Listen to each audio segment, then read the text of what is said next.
Well, the fall session of the BC legislature is underway, and the NDP have a packed agenda with hopes of passing 18 bills in this session.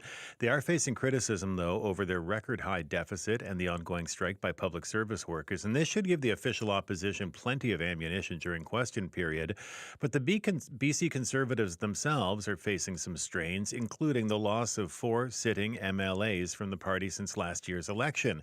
And joining us with more is the party's leader. John Rustad is with us this morning. Good morning to you, John. Good morning. Thanks for having me on this morning. Oh, thank you for taking the time as always. We appreciate it. You had a caucus meeting last night. How did that go?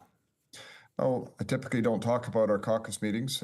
We actually have a regular caucus meeting that's normally scheduled for Tuesday night, although we have our constituent assistants coming down for a conference and training sessions starting tomorrow, or starting today, I should say.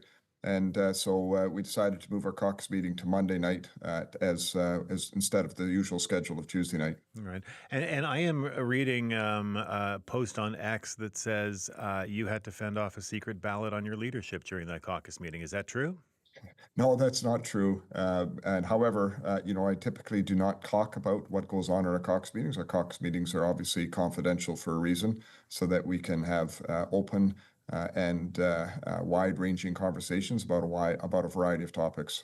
Since your leadership review, has there been any effort at all to try to have another vote?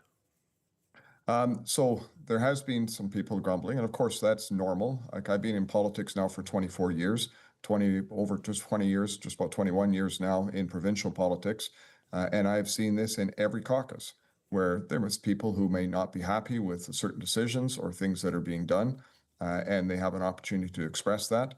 But we've just gone through probably the most open and transparent leadership review process that any political party has done in the country. Most parties, when they talk to us, say, you guys are nuts to be doing it that way.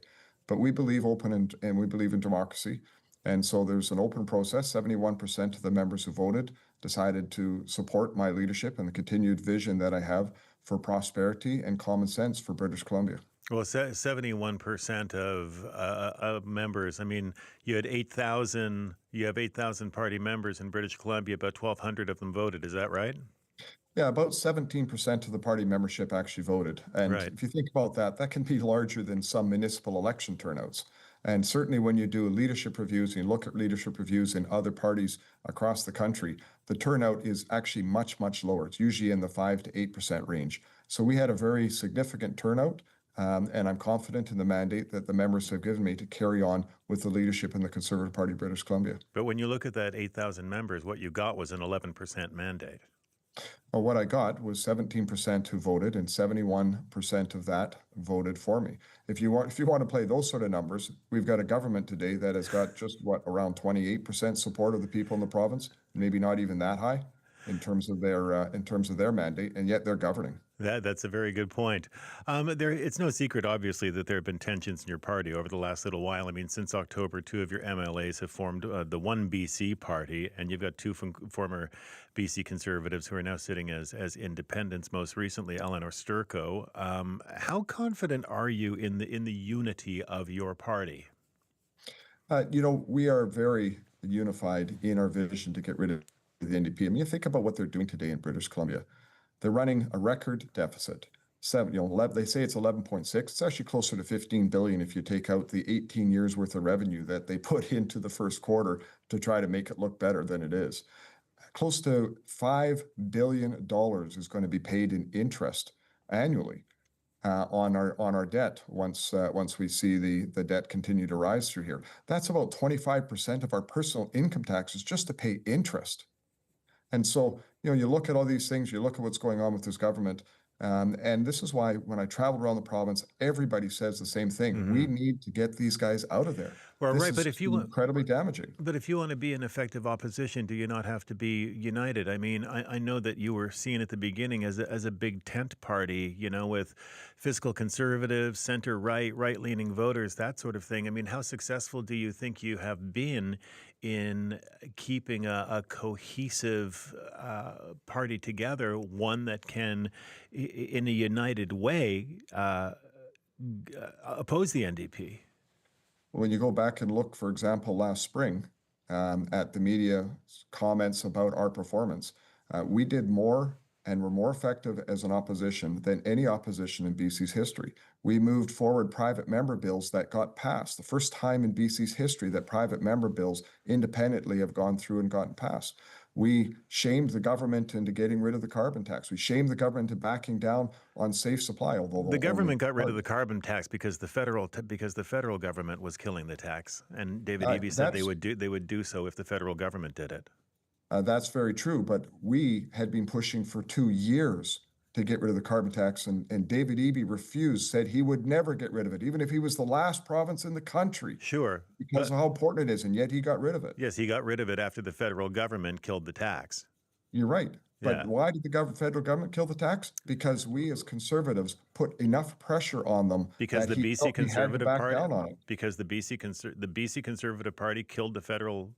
No, because we were part of a conservative movement across this country that forced these governments to back down on these ridiculous policies. I mean, to actually think that taxing people into poverty was going to change the weather, how absolutely ridiculous is that? And we finally were able to That's get a through. line you're still Why would they have to using. get down? That was a Yes. line. That's a line you used during the election campaign, and you're still using it, and it's still not accurate. It is accurate. And We're we not also talking had about to- weather. We're talking about climate. There's a difference. You realize that, right? Well, ask David Eby that, because he talks about floods, he talks about fires, he talks about heat domes. That's weather. And you're talking about that in the context of carbon. And we still have 2 more carbon taxes. We still have a low carbon fuel emission standard, which is about 18 cents a liter in this province, that needs to go. We still have an industrial carbon tax that is hurting our businesses and our competitiveness. They need to go. We need to be doing everything we can right now to strengthen our economy in British Columbia and in Canada. And I'm going to take it that means that you support Daniel Smith's idea of a pipeline to the north coast of BC. Is that right? Absolutely. I'm sick and tired of us selling our oil as Canadians to the Americans at a 20 to 30% discount. Enough of the charity to the Americans. We're selling our natural gas from British Columbia at an 85% discount to the Americans. We have tens of trillions of dollars of natural gas. That's our heritage. That is what we could be doing to create wealth for people in this province. We need to be taking advantage of that and getting that offshore. Natural gas is obviously very different than diluted bitumen, covering thousands of miles of pipeline or thousands of kilometers of pipeline and then going to a coast where there's a tanker ban. You're right.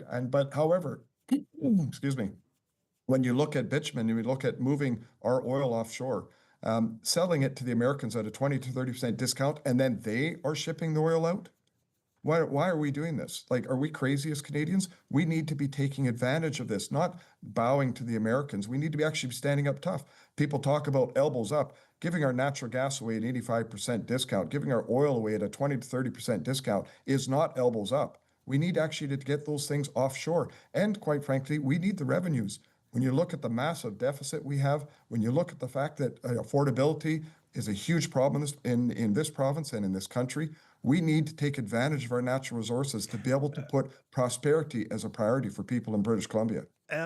How much do you think a pipeline would contribute to the interests of BC generally? I mean, and I'm talking here about a northern pipeline to the coast carrying diluted bitumen.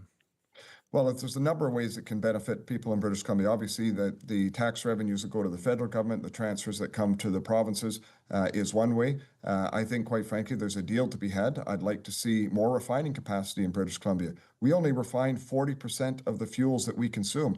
For example, in Vancouver, 100% of our jet fuel comes from the Americans. Why are we leaving ourselves so vulnerable? We should not be doing that. Government should be looking after the people in this province, not leaving ourselves vulnerable to the whims of whatever government may be in power south of the border. John Rustad, we are going to leave it there this morning. It's always good to speak with you. Thank you so much. Thank you very much for having me on. Take care. You too. That is John Rustad, the leader of the BC Conservative Party.